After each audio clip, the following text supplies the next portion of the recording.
Iran ನೆಲದಲ್ಲಿ 2 ದಿನಗಳಿಂದ ಅನ್ನ ನೀರು ಇಲ್ಲದೆ ಮರಣದ ಅಂಚಿನಲ್ಲಿ ಹೋರಾಡ್ತಾ ಇದ್ದ ಅಮೆರಿಕದ ಪೈಲಟ್ ಕೊನೆಗೂ ರಕ್ಷಣೆಗೊಂಡಿದ್ದಾನೆ. ಶತ್ರು ಪ್ರದೇಶದ ಮಧ್ಯದಲ್ಲಿ ನಡೆದ ಈ ಸಾಹಸಮಯ ಕಾರ್ಯಾಚರಣೆ ಈಗ ವಿಶ್ವದ ಗಮನ ಸೆಳೆದಿದೆ. ಇರಾನ್ನಲ್ಲಿ ಧ್ವಂಸಗೊಂಡ F-15 ಈಗಲ್ ಯುದ್ಧ ವಿಮಾನದ ಪೈಲಟ್ ಭಾರೀ ಗಾಯಗೊಂಡಿದ್ರೂ ಹಿಂಜರಿಲೇ ಇಲ್ಲ.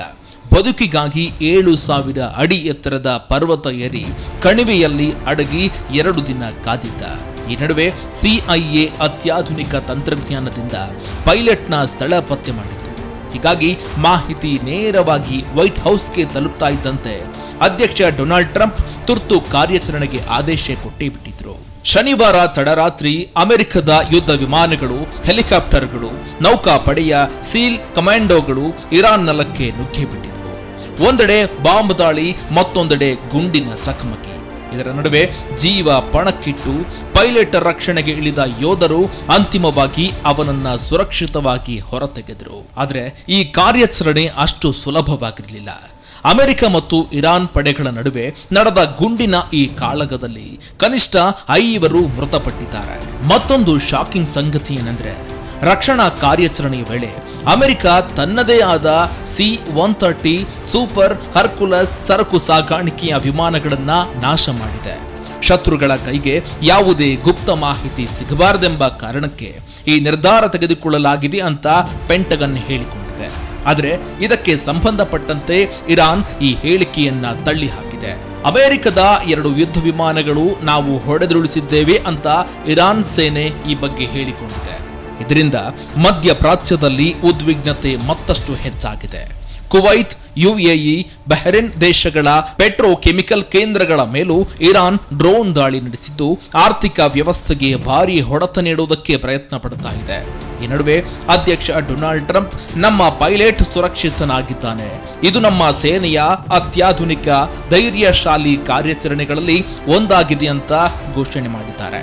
ಈ ನಡುವೆ ಅಮೆರಿಕ ಅಧ್ಯಕ್ಷ ಡೊನಾಲ್ಡ್ ಟ್ರಂಪ್ ನೀಡಿರುವ ಹೊಸ ಹೇಳಿಕೆ ಮತ್ತಷ್ಟು ಚರ್ಚೆಗಳಿಗೆ ಕಾರಣವಾಗಿದೆ.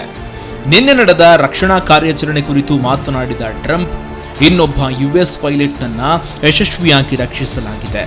2ನೇ ಕಾರ್ಯಾಚರಣೆಯ ಬಗ್ಗೆ ಸುರಕ್ಷಿತ ಕಾರಣಗಳಿಂದ ವಿವರಗಳನ್ನು ಬಹಿರಂಗಪಡಿಸಲಾಗಲಿಲ್ಲ.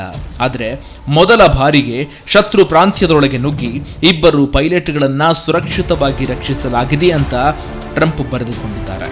ಈ ಆಪರೇಷನ್ ಅಲ್ಲಿ ಯಾವುದೇ ಹಾನಿ ಇಲ್ಲದೆ ಯಶಸ್ವಿಯಾಗಿ ಪೂರ್ಣಗೊಂಡಿದೆ ಅಂತ ಟ್ರಂಪ್ ಬರೆದುಕೊಂಡಿದ್ದಾರೆ. ಆದರೆ ಇನ್ನೊಂದೆಡೆ ಇರಾನ್ ಮಾಧ್ಯಮಗಳ ಪ್ರಕಾರವಾಗಿ ಅಮೆರಿಕದ ನಾಪತ್ತೆಯಾಗಿದ್ದ ಪೈಲಟ್ಗಾಗಿ ಹುಡುಕಾಟ ನಡೆಸುತ್ತಿದ್ದ USನ ವಿಮಾನವನ್ನೇ ಇರಾನ್ ನಾಶಪಡಿಸಿದೆ ಅಂತ ಹೇಳಿಕೊಂಡಿದೆ. ಇಸ್ಲಾಮಿಕ್ ರೆವಲ್ಯೂಷನರಿ ಗಾರ್ಡ್ ಕಾರ್ಪ್ಸ್ ಇದನ್ನ ಉಲ್ಲೇಖಿಸಿ ನೀಡಿದ ವರದಿಗಳ ಪ್ರಕಾರವಾಗಿ ಇಸ್ಫಹಾನ್ ದಕ್ಷಿಣ ಭಾಗದಲ್ಲಿ ನಡೆದ ಈ ದಾಳಿಯಲ್ಲಿ ಅಮೆರಿಕದ ಶೋಧನಾ ವಿಮಾನವನ್ನ ಹೊಡೆದುರುಳಿಸಲಾಗಿದೆ ಅಂತ ಬರೆದುಕೊಂಡಿದೆ. ಇದು ಯುದ್ಧದ ತೀವ್ರತೆಯನ್ನ ಮತ್ತಷ್ಟು ಹೆಚ್ಚಿಸುವ ಘಟನೆ ಅಂತ ವಿಶ್ಲೇಷಕರು ಅಭಿಪ್ರಾಯಪಟ್ಟಿದ್ದಾರೆ. ಈ ಎಲ್ಲಾ ಬೆಳವಣಿಗೆಗಳು ನಡೀತಾ ಇರುವ ಹೊತ್ತಲ್ಲೇ ಟ್ರಂಪ್ ಇರಾನ್ಗೆ 48 ಗಂಟೆಗಳ ಗಡುವು ವಿಧಿಸಿ ಶಾಂತಿ ಒಪ್ಪಂದಕ್ಕೆ ಬರದೇ ಇದ್ರೆ ದೇಶದ ಪ್ರಮುಖ ಮೂಲಸೌಕರ್ಯಗಳನ್ನ ಸಂಪೂರ್ಣವಾಗಿ ನಾಶಪಡಿಸುವ ಎಚ್ಚರಿಕೆ ಕೊಟ್ಟಿದ್ದಾರೆ. ಆದರೆ ಈ ಒಪ್ಪಂದವನ್ನ ಇರಾನ್ ಸಂಪೂರ್ಣವಾಗಿ ತಿರಸ್ಕರಿಸಿದೆ.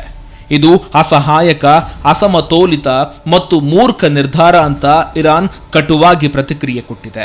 ಈ ಪ್ರತಿಕ್ರಿಯೆ 2 ರಾಷ್ಟ್ರಗಳ ನಡುವಿನ ಸಂಘರ್ಷ ಇನ್ನಷ್ಟು ಗಂಭೀರ ಹಂತಕ್ಕೆ ತಲುಪುವುದನ್ನ ಸಾರಿ ಹೇಳುತ್ತದೆ.